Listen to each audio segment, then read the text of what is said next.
Guys, welcome to another episode of Relab Life. On this episode, I'm going to talk to you about how a website project that is ideal and it sounds like it's a whole lot of money to spend can actually be not so expensive anymore. If you look at it from a different perspective that is reasonable and also ideal for your business going forward. So I'm going to talk to you about that today. All right, enjoy.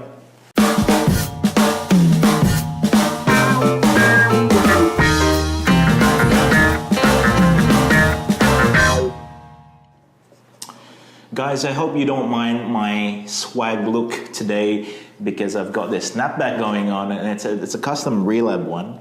I happened to walk past this shop that does custom snapbacks when I was in Bali, and I thought, you know what, why not get myself a Relab branded snapback? But anyway, let's leave it there. I was pumped about it, and now I guess the whole point of this video is something else, which is why I wanted to talk to you about the importance of making sure you have the right plan before you start a website project. And oftentimes it comes down to the concern around budget. The reason why I was inspired to make this video is because just today I had a conversation with a potential lead, pretty much talking about a budget and what are the possibilities in starting a website project when you have a certain amount of budget and what's right or wrong. I guess and this video is very much related to one of the videos that we've made before, which is the difference between a $5,000 website and a $50,000 website. It really comes down to the process. So if I was just to highlight on a high level, it is exactly that. So you got to make a decision on what to do. I think the awareness around the business and what the website is for and the whole purpose is very important for the long run, not just the short run. Because when you look at things in a short-term point of view, then it could easily go wrong because you're looking for shortcuts. Just to get it done or just to have a website, which is really in 1 year's time, in 2 years' time, or not even before that, or not even up to 2 years' time, it's probably only 6 months, you'll find out that there's actually a lot more potential in a website product. So I guess my point here is for you to invest in a process that allows you to grow over time. And I understand that oftentimes the challenge is in the budget side of things, but from our point of view, at least here at Relab, there are ways to go around that.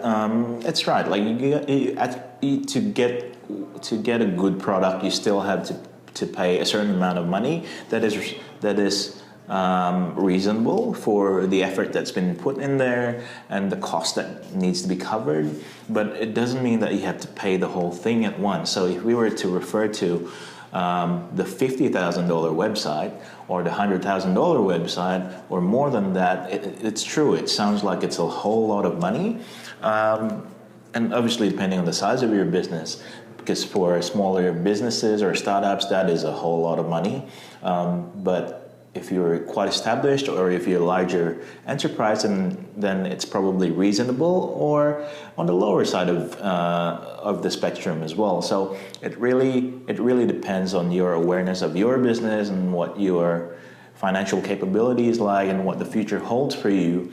But at the end of the day, I think the process is still important, because what that means is, as a team, not just us, but yourself will be able to plan on the future releases and what's the MVP or the minimum viable product that allows you to launch a first release. Then after that, upgrade it over time and plan for future releases and launches that enhances your product or your website. That at the end of the day, it will meet certain goals.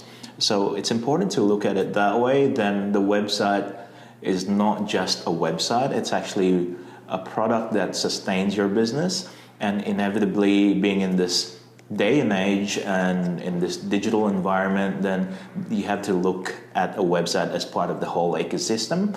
And most probably your website is going to be the hub of everything that you do moving forward. So it is actually quite important. The way that we do it in Relab is, and I'm sure in other agencies as well, that you could really break up the work into chunks of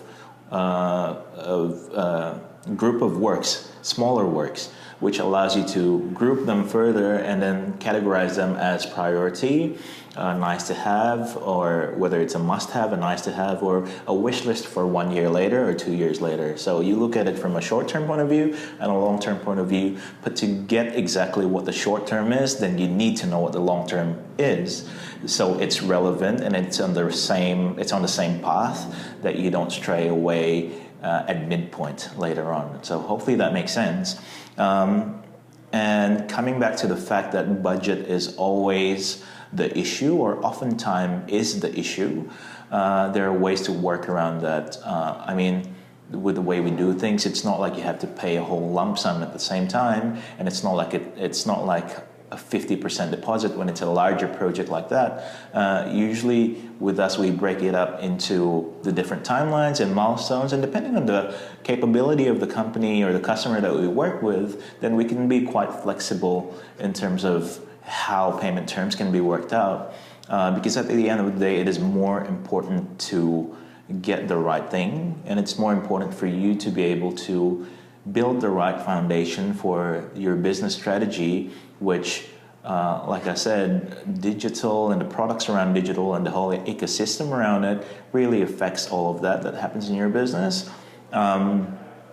Because, you know, whether you think about even the more advanced technologies like VR or AI or voice or any type of other multimedia and I guess technical capabilities out there, it is going to be very much closely related to your website, like it or not.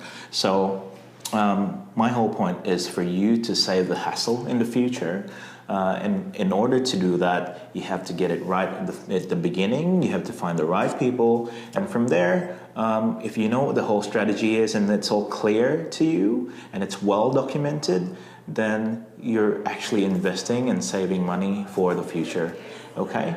And like I said, in terms of money, my suggestion is I know it is important and it affects the cash flow and everything for businesses, but try to forget about the money for a second and picture what is actually ideal for your business, that you're looking at it again for the long term.